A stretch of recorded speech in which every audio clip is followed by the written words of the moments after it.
Muitas esperas podem valer a pena. Depois de um feriado e um atraso, fomos surpreendidos com o retorno de quem ninguém mais botava fé. Itadori cumpriu a sua promessa e alcançou o coração de Fushiguro Megumi, mesmo que para ele próprio esse preço tenha sido muito alto. E o usuário original das 10 sombras não decepcionou dessa vez, mesmo afundado na escuridão. Dessa vez em específico, ele reagiu e colocou o Ryomen Sukuna em uma verdadeira saia justa, puxando para si o sorriso do Itadori.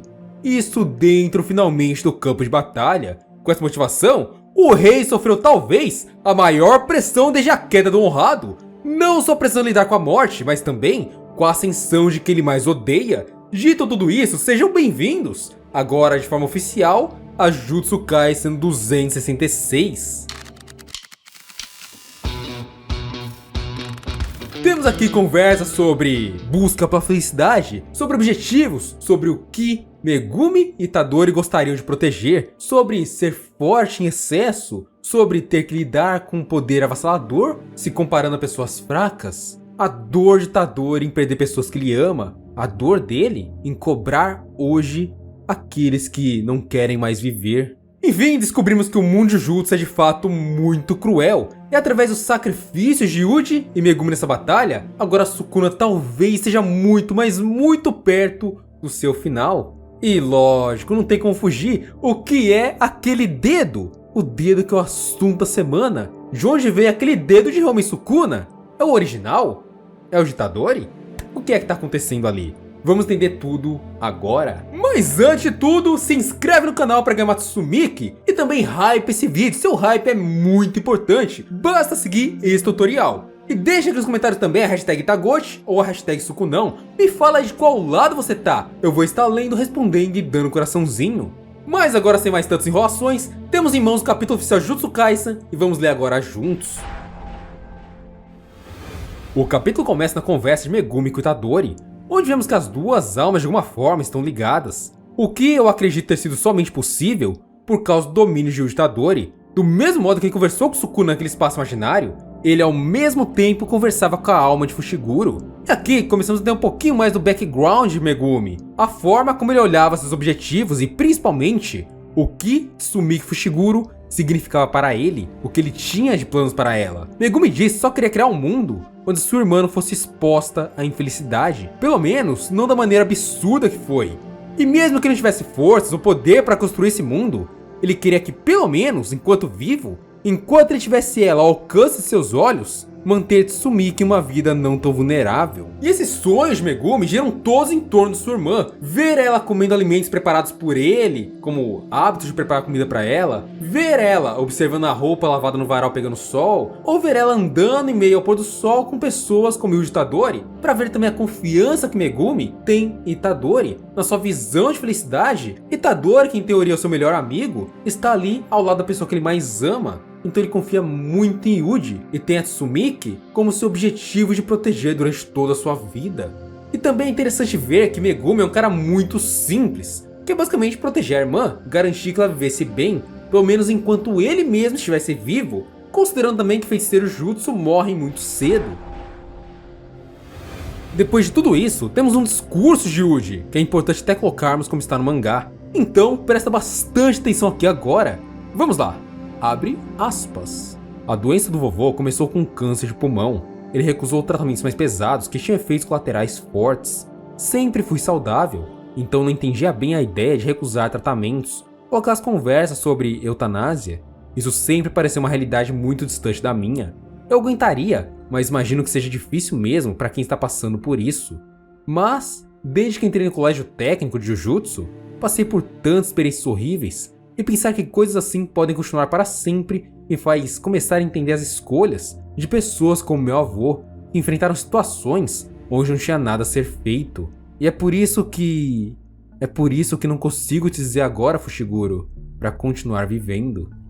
Descobrimos aqui que o avô de Yuji morreu devido a um câncer de pulmão, que provavelmente se alastrou por todo o seu corpo, já que o Asuki recusou a fazer todos os tratamentos propostos a ele. Então o avô de Yuji era um cara que só aceitou o destino cruel que ele estava ali fadado a seguir. Ou seja, basicamente, ele aceitou que ia morrer em algum momento, e que, em algum momento também, Yuji ficaria sozinho. Tanto que ele preparou o garoto para isso. E até por isso vemos que eles tiveram aquela conversa final, porque o Asuki naquele momento sabia que era a sua última vez no hospital. E outra coisa interessante também é que, como humano, Itadori sempre foi o mais forte no seu ciclo social. Então para ele, ver o vovô recusar o tratamento médico, ver as pessoas tendo que lidar com a morte de maneira mais, poxa, não tem como fazer, não tem como mudar, tem que aceitar a situação, não vai ter outra alternativa senão aceitar a morte, pro Itadori não fazia sentido, porque pra ele sabia que seu corpo, com sua força, aguentaria quase qualquer coisa. Mas quando ele foi pra escola técnica de Jujutsu, ele mudou totalmente isso, já que, óbvio, ele acabou lidando com maldições mais pesadas, seres que eram muito, mas muito mais fortes que ele, como o Sukuna. E pra quem não lembra do Reformatório ainda,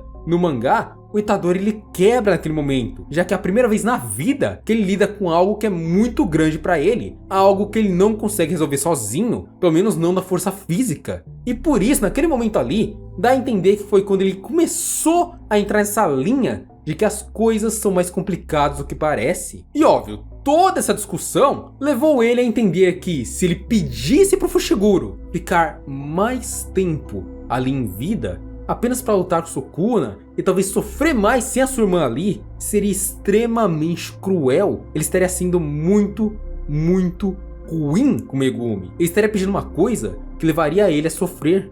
E Itadori começou a entender isso de forma bem clara. Então, poxa, imagina aí você na situação dele. Você pediria para o seu amigo voltar para ver ele sofrendo por muitos e muitos anos? Para ver ele aos poucos morrendo cada vez mais? Por sentir que o objetivo de vida dele já não existia mais? Cara, realmente é muito pesado isso aí. Bem pesado mesmo.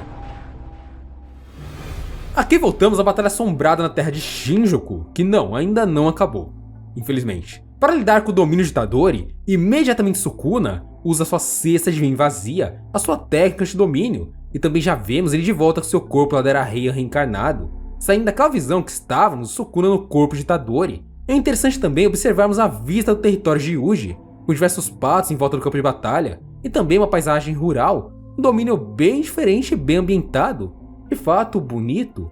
Então, antes dos primeiros passos, Sukuna começa a explicar como estão as suas condições de batalha. Ele explica que o método que Satoru Gojo desenvolveu para destruir e regenerar o próprio cérebro e recuperar a técnica amaldiçoada exausta é muito arriscada. É arriscada demais naquele momento, ainda mais se for executada na condição atual de Sukuna, com o cérebro que sofreu a influência do vazio limitado.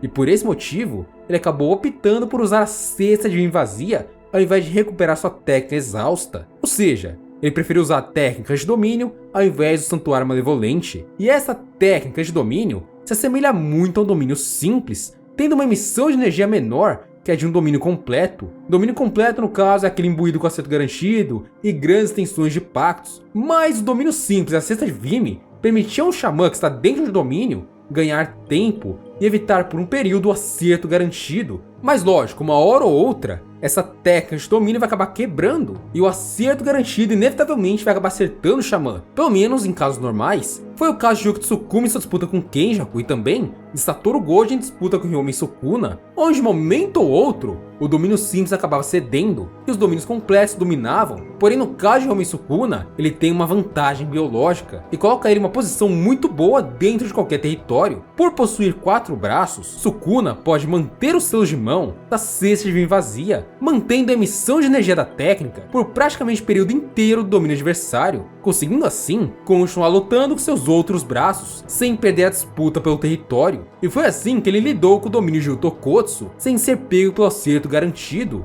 Só lembrando que o acerto garantido do Yuta estava imbuído pela técnica da Hana. Ou seja, se o Sukuna levasse o acerto garantido, se ele desfazesse a cesta de Vime, como ele desfez em algum momento, ele levaria a escada de Jacó diretamente à cabeça e teria sua alma junto à sua técnica completamente abalada. E a conexão com Megumi, óbvio, estaria mais perto de ser quebrada. E por isso ele manteve bastante a cesta de Vime durante aquele capítulo. Itadori entende muito bem essas condições de Sukuna e o porquê dele fazer o que ele está fazendo. E por isso ele recorre ao que ele faz de melhor. Não tem o que fazer. Tem que sentar a mão no Rei das Maldições e torcer para os golpes serem efetivos. e assim estabilizar a energia dele ao ponto da cesta de Vimy ser quebrada. Então Itadori parte para cima do Rei das Maldições no físico, tem uma troca de golpes intensas por várias páginas onde um desequilibra mais que o outro, uma hora Yuji tá na vantagem, outra hora Sukuna, e tem uma parte muito interessante aqui que Sukuna fala com Yuji. O rei se mostra muito, mas muito irritado pelo Itadori ter menosprezado ele, e não quer que outros seres humanos saibam que isso aconteceu, e também promete mais uma vez que vai descontar aquele menosprezar que ele sentiu de Yuji nas pessoas que ele mais ama. Ou seja, se o Itadori perder, o Sukuna vai seco pra eliminar todo mundo, o Yuji não pode perder mais. É de fato a reta final. E bem, chegamos mais uma vez à ligação de Itadori com Megumi Fushiguro, e dessa vez, refazendo a cena em que Satoru Gojo encontra Megumi pela primeira vez naquele beco.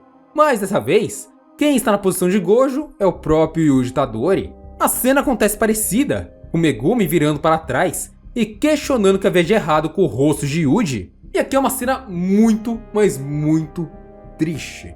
É uma cena pesada, é sério. Eu sinto aqui a dor do Yuji falar aquilo pra ele. Mas o Itadori, ele vira pro Megumi assim de forma bem trágica. Dá pra ver na feição dele a tragédia. E diz simplesmente que vai sentir muita falta do Fushiguro, dando a entender também que na visão do Yuji, ele não vai pedir pro Megumi viver e vai aceitar que, se for pra ele morrer ali, ele vai partir dessa pra uma melhor. E também é uma cena que dá muito impacto da importância do Megumi pro Itadori. Como vimos lá na parte do Megumi, o Itadori é como irmão pro Megumi, ele vê ele ao lado da Tsumiki como seu melhor amigo. E do mesmo modo, o Itadori vê o Megumi como parte de si, como o irmão que ele não teve, a pessoa que ele quer mais proteger ali naquele momento, uma promessa que ele fez pro Megumi como se o Megumi fosse o irmão mais novo dele. O Itadori é muito protetor com o Megumi. E olha só que interessante, cara. Desde o começo da obra, sempre foi Megumi e Itadori, um ao lado do outro. Por mais que Nobara teve boa participação ali no trio no começo, em Shinjuku, foi Yuji e Megumi, os dois juntos. Em Shibuya, foi Yuji e Megumi, os dois juntos. No Reformatório, ficou Yuji e Megumi, os dois juntos. Sempre estão atrelados um ao outro. E as maiores dificuldades que passaram na vida inteira foram com ambos juntos. Então tem como dizer, ah, mas eles conhecem a menina de 1 ano? Como eles ficaram assim tão irmãos? Eles lidaram com a morte juntos. Lidaram com situações onde poderiam simplesmente ir de arrasto pra cima. Então a conexão dos dois é muito maior que a de qualquer outro xamã. É como se fosse Suguru Geto e Satoru Gojo. Realmente é uma dupla dinâmica. Megumi então reage em campo de batalha e faz Sukuna se afundar em uma poça de sombras, desequilibrando o Rei das Maldições. O próprio Sukuna então começa a raciocinar sobre o que está acontecendo. O rei diz que Mahoraga foi destruído e a técnica das 10 sombras não funcionava mais para ele. Então o único que poderia estar fazendo aquilo seria o próprio Megumi. A sua alma havia submergido do banho que Uraomi havia feito para ele. Megumi voltou graças aos desmantelares dados em Sukuna por Yuji Itadori. Yuji não só alcançou a fronteira entre as almas, como também alcançou o próprio Fushiguro. E socando a cara de Sukuna, essa batalha de Megumi não foi passada despercebida por Itadori, onde pela primeira vez em campo de batalha, durante uma troca de golpes, desde o começo dessa guerra com Reis Maldições, Itadori finalmente sorri. Um sorriso de não estou sozinho. Lembrando muito aquela cena de Shibuya, onde ele sorri ao ver a energia de Nobara ressoando de Mahito, vendo que ele não está em uma batalha solo, tem mais alguém ali lutando junto a ele. E o sorrisinho é realmente muito importante, e só dele voltar a sorrir, vemos já 2 vezes sorriso, pra quem tá lendo é incrível. Já que Itadori até então estava até mesmo sem falar, inaudível, e agora além de falar, ele está começando a sorrir. Será novamente uma direção pro fim da batalha? E claro, trocas de golpes vai, trocas de golpes vem, e Itadori faz algo muito incrível. Vamos lá!